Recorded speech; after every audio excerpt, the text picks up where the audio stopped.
चलिए खबरों में आगे बढ़ेंगे। 15 सितंबर को प्रधानमंत्री नरेंद्र मोदी बिहार आ रहे हैं और इस दौरान वे पूर्णिया में एयरपोर्ट का उद्घाटन करेंगे, साथ ही जनसभा को भी संबोधित करेंगे। पटना, बोधगया और दरभंगा के बाद बिहार का ये चौथा एयरपोर्ट होगा। प्रधानमंत्री बिहार को करीब 45,000 करोड़ की योजनाओं की सौगात देंगे। प्रधानमंत्री कई रेल परियोजनाओं का उद्घाटन और शिलान्यास भी करेंगे, जिनमें विक्रमशिला कटराहा रेल लाइन का शिलान्यास भी शामिल है, जो सीमांचल और भागलपुर क्षेत्रों में सीधा रेल संपर्क प्रदान करेगी। साथ ही अररिया गलगलिया रेल लाइन का भी उद्घाटन होगा। जोगबनी और दानापुर के बीच वंदे भारत एक्सप्रेस, सहरसा अमृतसर जोगबनी इरोड के बीच अमृत भारत एक्सप्रेस सहित नई रेल सेवाओं को हरी झंडी दिखाई जाएगी। इसके अलावा पीएम मखाना बोर्ड का भी शुभारंभ करेंगे।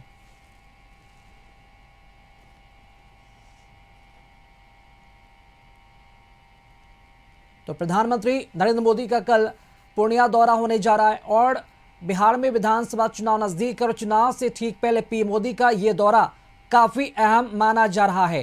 पूर्णिया हवाई अड्डा पूरी तरह से बनकर तैयार है। पिछले कई समय से लगातार ये मांग उठ रही थी कि पूर्णिया में एयरपोर्ट हो और अब ये मांग जो है पूरी हो चुकी है, क्योंकि पूर्णिया एयरपोर्ट पूरी तरह से बनकर अब तैयार है और अब इसका उद्घाटन होने जा रहा है। खुद देश के प्रधानमंत्री नरेंद्र मोदी बिहार चुनाव से ठीक पहले इस एयरपोर्ट का उद्घाटन करने जा रहे हैं।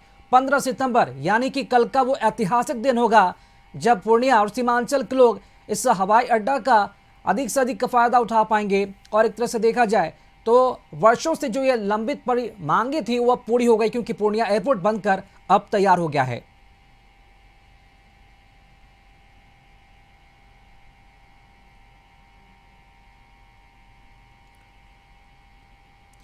तो चुनावी मौसम में ऐसे में अपने विरोधियों पर भी पीएम मोदी हमलावर होंगे, क्योंकि इसके पहले अगर बात की जाए तो पीएम मोदी और उनके मां का एआई वीडियो जिस तरह से सोशल मीडिया पर वायरल हुआ, उसके बाद पीएम मोदी का ये पहला बिहार दौरा होने वाला है। और अब देखना भी अहम होगा कि कल पूर्णिया के मंच से विरोधियों पर कितना हमलावर होते हैं पीएम मोदी।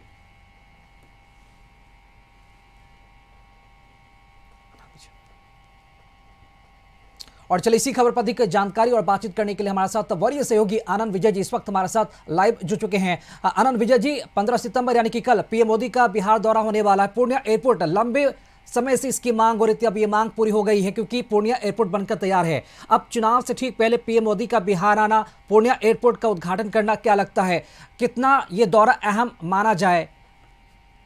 राकेश, प्रधानमंत्री नरेंद्र मोदी का ये पूर्णिया दौरा कई मायनों में अहम है। इसका दो हिस्सा है। एक तो ये कि सीमांचल को वो तोहफा देंगे और सीमांचल के जरिए चुनावी महीने कुछ ही दिनों में चुनाव की घोषणा होगी और वो सीमांचल का इलाका और बिहार का इलाका दोनों के लिए करीब करीब जो अभी तक जानकारी मिल रही है करीब 45,000 करोड़ की सौगात वो देंगे।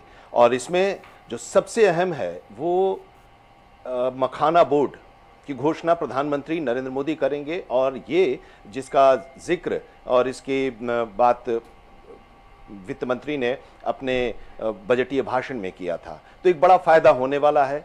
ट्रेनों की सौगात मिलेगी, अमृत भारत एक्सप्रेस, वंदे भारत एक्सप्रेस की सौगात मिलेगी और इसके साथ ही ग्रीनफील्ड एक्सप्रेसवे का भी सौगात मिलने वाला है। इसके साथ ही पावर प्लांट का भी प्रधानमंत्री नरेंद्र मोदी शिलान्यास करेंगे इसकी। तो इससे पीरपैंती और भागलपुर का जो इलाका है उस वहाँ पर बिजली के क्षेत्र में, ऊर्जा के क्षेत्र में एक मजबूती मिलेगी और रोजगार का भी सृजन होगा। लेकिन दूसरा पहलू जो है, इन तमाम सौगातों के अलावा इलेक्शन गिफ्ट तो प्रधानमंत्री दे ही रहे हैं, दूसरा जो पहलू है वो राजनीतिक पहलू है। सीमांचल का इलाका 2015 में नीतीश कुमार और लालू प्रसाद यादव एक साथ थे, कांग्रेस उनके साथ थी, तो एक बड़ी जीत मिली थी। बीजेपी 5 सीटों पर सिमट कर रह गई थी, बाकी सीटों पर इन तीनों पार्टियों का कब्जा रहा। 2020 का जो चुनाव था उसमें जनता दल यूनाइटेड बीजेपी के साथ थी और जिन 19 सीटों पर इन लोगों का कब्जा था 2015 में महागठबंधन का, वहां से उन 24 सीटों में से 12 सीटों पर एनडीए का कब्जा हुआ। 5 सीटों पर कांग्रेस का कब्जा पिछले बार के इलेक्शन में रहा और 5 सीटों पर ओवैसी साहब ने एक बड़ी दावेदारी वहां से की थी और उनको सफलता भी मिली थी। एक सीट पर आरजेडी सिमट कर रह गई थी और एक सीट पर सीपीआई-एमएल। तो ये अब इस बार उसको और आगे बढ़ाना है मजबूती के साथ। ये एक लक्ष्य एनडीए का है। एसआईआर का दौर चल रहा है और एसआईआर के दौर में जो सबसे ज्यादा वोट कटे हैं वोटर लिस्ट से, वो सीमांचल का ये 4 इलाका है, 4 जिले हैं जहां 24 विधानसभा क्षेत्र हैं और इन इलाकों में राहुल गांधी और तेजस्वी यादव की जो चुनावी एसआईआर के दौरान जो वोट काटने को लेकर या इसके खिलाफ जो यात्रा निकली थी उस पर ज्यादा केंद्रित किया गया था।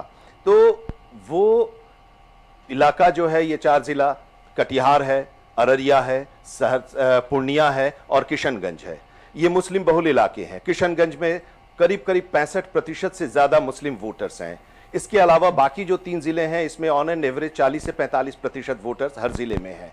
तो इन लोगों का ध्रुवीकरण होता है, पोलराइजेशन होता है और एक साथ वोटिंग होती है, जिसमें पिछली बार ओवैसी ने जो धमक दिखाई थी, जिसका नतीजा ये हुआ था कि एनडीए को इसका फायदा मिला था।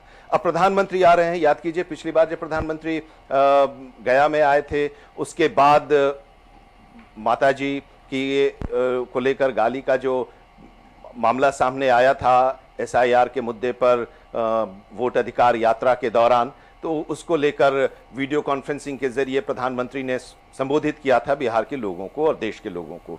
अब एक बार फिर जब पूर्णिया प्रधानमंत्री आ रहे हैं तो एआई जनरेटेड वीडियो आया था प्रधानमंत्री नरेंद्र मोदी की मां को लेकर और प्रधानमंत्री नरेंद्र मोदी भी उसमें थे। तो जाहिर सी बात है, जब प्रधानमंत्री शीशाबाड़ी मैदान से लोगों को संबोधित करेंगे तो संदेश भी देंगे, अपनी पार्टी और अपने गठबंधन के नेताओं को प्रधानमंत्री ऊर्जा का संचार करेंगे और इसके साथ ही इस विषय पर भी, इस मुद्दे पर भी बोलेंगे। एसआईआर का मुद्दा गहराया हुआ है तो जाहिर सी बात है कि एसआईआर के मुद्दे पर भी प्रधानमंत्री नरेंद्र मोदी उस इलाके में जरूर कुछ न कुछ तो जरूर संदेश देंगे, बोलेंगे, क्योंकि प्रधानमंत्री ज्यादा जो विकास की बातें तो करते हैं, वो बातें अपनी होती है, उनकी गठबंधन की बात भी करते हैं, लेकिन उसमें 1-2 वाक्य ऐसा होता है जो कि वो मुद्दा छोड़कर जाते हैं और वो मुद्दा बनता है और उस पर विपक्ष घिरता नजर आ रहा है। तो अब यही देखना है, इंतजार करना है कि प्रधानमंत्री नरेंद्र मोदी के तैयारियां उनके दौरे को लेकर हो चुकी हैं और